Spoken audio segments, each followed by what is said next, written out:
Do Arsenal go into Sunday's Premier League blockbuster against Manchester City as favourites? Between November 2017 and April 2023, the Gunners faced the Citizens 16 times, losing 15 of them. Their sole victory coming in an FA Cup semi-final behind closed doors, en route to lifting the trophy in 2020.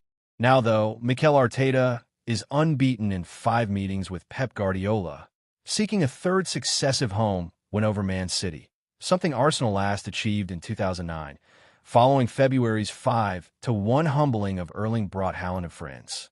If the Gunners are to prevail again on Sunday, thereby asserting themselves as the primary challengers to champions Liverpool, Arteta must be bold and start his young talent better than Phil Foden. Few Arsenal players in recent times have been quite so difficult to figure out as Mikel Merino.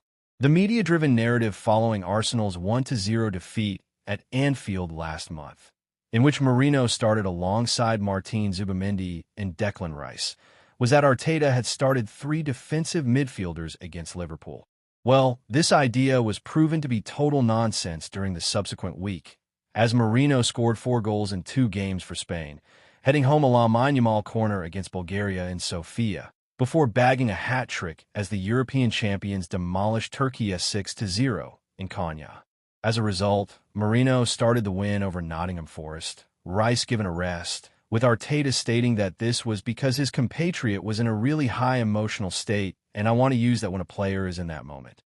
He was excellent in the left 8 position, which is probably his best role in this team, before deputizing for the injured Martin Odegaard against Athletic Club Bilbao on Tuesday, looking less comfortable on the opposite side. It has to be said, arguably, the 29-year-old's best performances for Arsenal have come as an emergency striker, starting pretty much every game there from Valentine's Day onwards last season, scoring 7 goals, notably netting against Real Madrid, Liverpool, Chelsea, and others. This weekend, if Merino's name is on the team sheet, it'll be as a right-sided attacking midfielder once again, given that he's continuing to Odegaard nurse his shoulder injury. But Arteta clearly has an option more suited for this role. On both Merseyside last month and in the Basque Country in midweek, the traveling Arsenal supporters were pretty much universally disappointed not to see the name Ethan Nwaneri in the starting lineup. In the summer, despite some speculation that Chelsea were interested, the teenager signed a new 5-year contract with the club, stating, "Signing this contract means everything to me. I'm so excited for what I can bring. I want to help us win as much as possible." This is an obvious show of faith from the club, so it is now time for Arteta to prove he trusts him too. Last season, Nwaneri scored 9 goals across all competitions, 8 of which came before his 18th birthday in March, a record only Michael Owen and Wayne Rooney can better in the Premier League era.